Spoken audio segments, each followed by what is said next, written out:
Hindi mo sinasadya? Alam mo entrance to eh. So natural, alam mo may papasok dito. Bulag ka ba? O sadyang hindi mo lang ginagamit yung utak mo?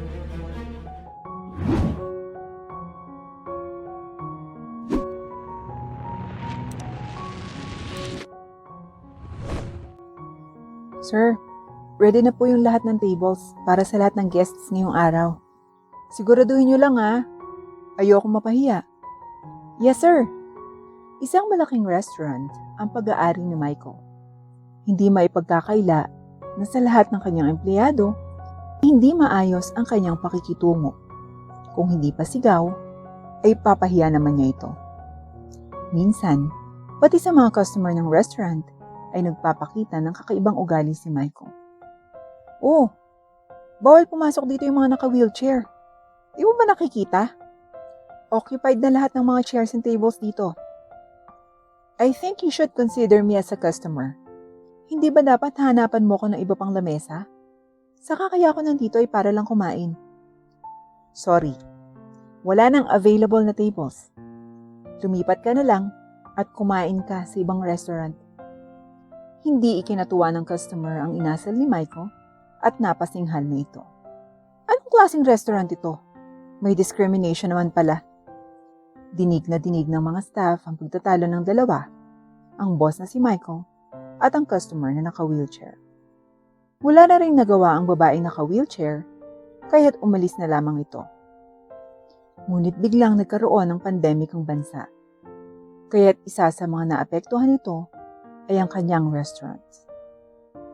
Noong una ay hindi pa niya ito iniinda at bukas pa ang kanyang restaurant. Ngunit kalaunay natuluyan na itong magsara dahil wala na talagang pumapasok na customer at wala na rin siyang maipasahod sa kanyang mga empleyado. Kaya't nag-isip siya ng paraan kung paano maisasalba ang kanyang restaurant. Unang taon ng pandemic, talagang patuloy na sara ang kanyang restaurant. Sa pangalawang taon ay hindi na ganun kahigpit at nakapagbukas na ulit siya. May mangilan-gilang customers na pumapasok. Swerte na ang 5 hanggang 10 na bilang ng customer sa loob ng maghapon. Take out and dine in at social distancing. Ay, kailangan ko nang maghanap ng kapartner sa negosyo para may mag-finance sa aking restaurant. Saad niya sa kanyang sarili. Kaya't nagsimula na siyang maghanap online.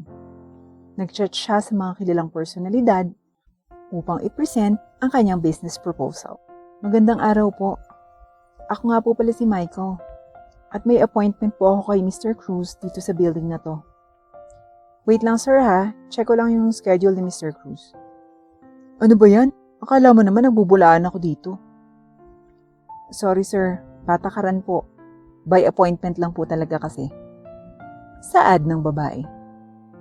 Okay, fine. Okay naman po sir, nasa schedule po kayo ni Mr. Cruz. Umupo si Michael sa may lobby at umorder muna ng kape. Excuse me, 1 hot coffee please yung macchiato. Order ni Michael. Makalipas ang ilang sandali. Sir, here's your order. Ano bang klaseng kape to? Bakit hindi ganun kainit? Tanong ni Michael. Sir, mainit po yan. Malamig lang po talaga yung panahon, kaya't mabilis nating nahahawakan o nahihigop ang isang mainit na bagay. Saad ng waiter. Ba, at ginawa mo pa akong tanga. Malakas na sagot ni Michael na ikinatingin ng ibang mga tao sa kanila. Okay po sir, papalitan ko na lang po. Mabuti pa nga, hindi yung nagdadahilan ka pa. Agad namang pinalitan ng waiter ang kanyang kape. Maya-maya pa ay dumating na si Mr. Cruz. Hello, I'm Mr. Cruz. I'm sorry I'm 10 minutes late. Saad nito. Okay lang sir. My pleasure to meet you. Masayang sabi ni Michael. So naghahanap ka ng business partner for financial purposes. Agad namang pasimula ni Mr. Cruz. Yes sir. Let me introduce you to my restaurant. 10 taon na yung restaurant ko. And before the pandemic started, walang problema sa financial. But when the pandemic started, halos 1 taong nakasarado yung restaurant ko. And I'm planning na magbukas na talaga dahil hindi na ganun kahigpit. Marami na rin ng mga businesses yung mga nagbukas na ulit. At marami na ring tao yung mga nakakalabas. And siguradong dadami ulit yung mga customers namin, katulad ng dati. Paliwanag ni Michael. Well, nag-research na rin naman ako about dyan sa restaurant mo. And I'm amazed dahil malago talaga siya way back then. I'm impressed with your proposal. But sa tulad nating mga negosyante, lahat ng bagay pinag-iisipan talagang mabuti. So, let's meet some other time. Siguro by then makakapag-decide na ako. Paliwanag naman ni Mr. Cruz. Okay, well, hindi naman problema yon, Mr. Cruz. I'm hoping for the good decision. Masaya ang saad niya dito. Okay, so see you then. Marami pa akong meeting. Nagpaalam na sila sa isa't isa at naiwang mag-isa sa upuan ng lobby at nasabi sa kanyang sarili. Napakabulok namang magdesisyon nun. Naku, tama bang siya yung nilapitan ko? Nakakatawa naman na yumaman ng katulad niya. Pamumula nito kay Mr. Cruz. Sa opisina naman ni Mr. Cruz ay nakarating sa kanya ang nangyari sa kanyang waiter na napahiya dahil sa pagsaserve ng kape sa isang lalaki. Ano bang nangyari? Tanong ni Mr. Cruz sa kanyang staff. Sir, nag-order po kasi siya ng hot coffee na macchiato. Na-serve ko naman po agad. Pero nagalit po siya kasi malamig daw po. Pero I assure you, sir, mainit po talaga yun. Kasi chinecheck ko po yung temperature bago ko po i-serve. Nagpaliwanag din po ako sa kanya, sir. Kasi po malamig yung panahon ngayon. Kaya kahit mainit, inahawakan natin agad. Paliwanag ng waiter. Oo, may punto ka naman. At hindi pa rin ba siya tumigil sa pagsigaw? Tanong ni Mr. Cruz. Opo. Nagtitingin na po talaga sa amin lahat ng mga ibang customer. Kaya po pinalitan ko na lang po. Pero sa totoo lang, sir, halos maubos na niya po yung una kong sinerve na kape. Saad ng waiter. Ganun ba? O sige, ako nang bahala doon. Siya ba yung kamiting ko kanina? Tanong ni Mr. Cruz. Opo, siya po yan, sir. Sagot ng waiter. Napaisip tuloy si Mr. Cruz kung anong klaseng tao si Michael. Isa kasi sa kanyang pamantayan sa kanyang business partners ay ang kanilang attitude. Kung hindi naman ito marunong makisama sa ibang tao, kahit na malaki pa ang kanyang negosyo, ay hindi niya tinutulungan. Dahil para sa kanya, behavior comes first before profit. Kaya't ang ginawa ni Mr. Cruz ay kinausap ang kanyang panganay na anak upang magpanggap na janitress. Ito ang kanilang pamamaraan palagi kapag kinakailangan na niyang magdesisyon sa isang bagay. Anak, maaari bang magpanggap ka naman ngayon bilang isang janitress? Tanong ni Mr. Cruz. Oo naman pa. Bakit? Sino ba yung susubukan natin ngayon? Tanong naman ng anak na babae. Isang proposal ng isang business partner, anak. Actually, hindi pa ako pumirma sa kontrata. I wanna make sure na nasa tamang tao ang pera ko. Okay, Dad. Walang problema. Sagot naman ng anak niya. Kinabukasan ay ang pagkikita na muli ni na Michael at Mr. Cruz. Papasok na si Michael sa building ni Mr. Cruz habang nagmamap naman ng sahig ang isang janitress. Ano ba? Hindi mo ba nakikitang papasok na ako? Pati sapatos ko namap mo na. Alam mo ba kung magkano to? Sigaw na tanong ni Michael. Naku sir, pasensya na po talaga. Hindi ko naman po sinasadya eh. Paliwanag ng janitress. Hindi mo sinasadya? Alam mo entrance to eh. So natural, alam mo may papasok dito. Bulag ka ba? O sadyang hindi mo lang ginagamit yung utak mo? Sigaw muli nito sa janitress. Sir, pasensya na po. Hindi ko po talaga napansin na papasok po kayo. Pasensya na po kayo. Tutuyin ko na lang po yung sapatos. Saad ng janitress. Hay naku! Katatanga naman ng mga staff dito. Palibasa, hindi kayang i-manage ng boss nila. Saad ni Michael. Kumuha na ng tissue ang janitress at habang nakaluhod ay pinupunasan ng sapatos ni Michael. Okay na po sir. Malinis at tuyo na po ulit yung sapatos nyo. sabi ng janitress.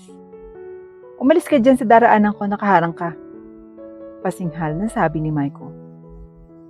Habang naghihintay sa lobby, ay nag-iisip na si Michael ng plano kung paano siguradong mapapapirma sa kontrata si Mr. Cruz. Maya-maya pa ay dumating na nga si Mr. Cruz. Good morning, Mr. Cruz. Nice meeting you again. Masayang bati ni Michael. Me too, Michael. Sagot naman ni Mr. Cruz. So, shall we discuss our agenda today? Saad ni Michael. Sure, sige, start ka na. Like what I said on our last meeting, kikita ng malaki ang investment mong pera sa company ko. You see, Mr. Cruz, kapag pumirma ka na sa kontrata today, plano kong mag-expand din. Para mas malaki, mas maraming customers ang makakapasok. Paliwanag pa ni Michael. Excuse me lang ha, sagutin ko lang tong important call. Ani Mr. Cruz. Okay, no problem sir. Saad ni Michael. Do you mind if maki-sit in sa meeting natin yung aking anak? Tinitrain ko rin kasi siya and nandito siya sa building. Saad ni Mr. Cruz. Sure. Masayang sagot ni Michael. Dumating na nga ang anak nito. Laking gulat ni Michael nang mamukhaan nito. Siya ang kaninang janitress sa entrance door. Hi Dad! Sabay halik sa pisngi ng kanyang ama. Oh hi sweetie, take a seat. Sagot naman ni Mr. Cruz. I want you to meet Michael. He has a proposal to be one of our business partners. Oh hi Michael. I know you already met me.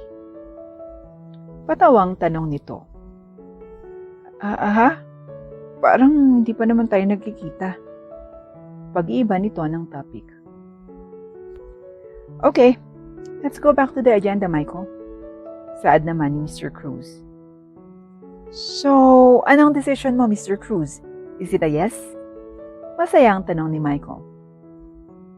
Well, I always involve my daughter in making big business decisions. So, siya ang magdedesisyon nito. Baka sa mukha ni Michael ang gulat nang ibigay ni Mr. Cruz ang pagdedesisyon sa anak nito. Alam niyang ito ang kaninang janitress na kanyang sinigawan at pinulaan. Thanks, Dad. Well, Dad, mabilis naman tayong magdesisyon. Alam mo, Michael, our family is very careful on who we trust and who we choose as our business partner. Kanina, nakasuot ako ng pang-janitress. Alam kong namumukhaan mo ako, di ba? Paano lalago ang isang business kung hindi ka marunong magpahalaga sa mga nasasakupan mo o sa mga magiging empleyado mo? Sila ang gagawa ng magiging kita ng negosyo mo. Kaya dapat, maging mabuti kang tao. Paliwanag nito. Well, I'm sorry, miss. Hindi ko alam na anak ka pala ni Mr. Cruz. Kung alam ko lang, hindi ganun yung ginawa ko. Paliwanag ni Michael. Ha? Mas lalo naming nakita ang ugali mo, Michael. Ibig sabihin pala, mapagpanggap ka rin. Dahil kung alam mong anak pala ako ng iba, ay mag-iibang trato mo. Nakakatawa ka, Michael. At wait, ano nga yung sabi mo kanina? Ang tatanga ng mga empleyado dahil hindi kayang i-manage ng boss nila. Para sabihin ko sa'yo, well-managed and well-trained sila lahat dito.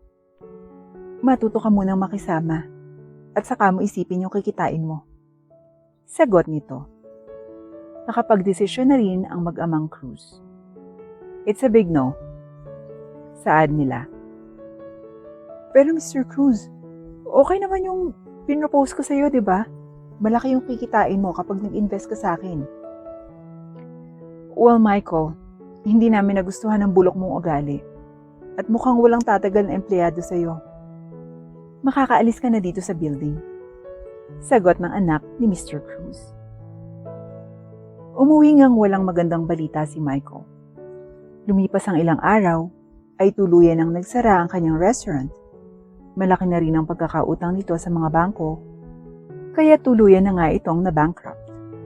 Napilitan si Michael na ibenta ang kanyang pwesto sa restaurant. Agad naman itong nabalitaan ni Mr. Cruz, kaya't sila rin ang bumili ng restaurant sa bangko. Anak, anong magandang renovation ang pwedeng gawin natin dito sa restaurant? Tanong ni Mr. Cruz. Well, Dad, palitan ng kulay at konting expand pa dito para mas mapaganda. O sige anak, maganda nga ang plano mo. At gusto ko sanang ibalik yung mga dating staff dito para magkaroon ulit sila ng trabaho. Sagot nito. Plano ko din yan, Dad. Naunahan mo lang ako eh. Masayang sagot sa kanyang ama. Sadyang masarap sa pakiramdam kapag nakakatulong, anak. Sinabi mo pa, Dad. Nakaka-relieve kapag ganun. Sagot naman ito sa kanyang ama.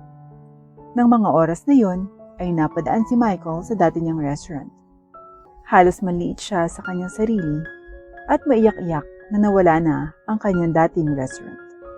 Mahalaga ang meron tayong magandang pag-uugali. Bago tayo maghangad ng malaking kita, pahalagahan muna natin ang bawat empleyado. Doon masasabi mong maunlad ang isang negosyo. Masaya ang lahat ng staff at nakapagbibigay din sila ng saya sa bawat customer.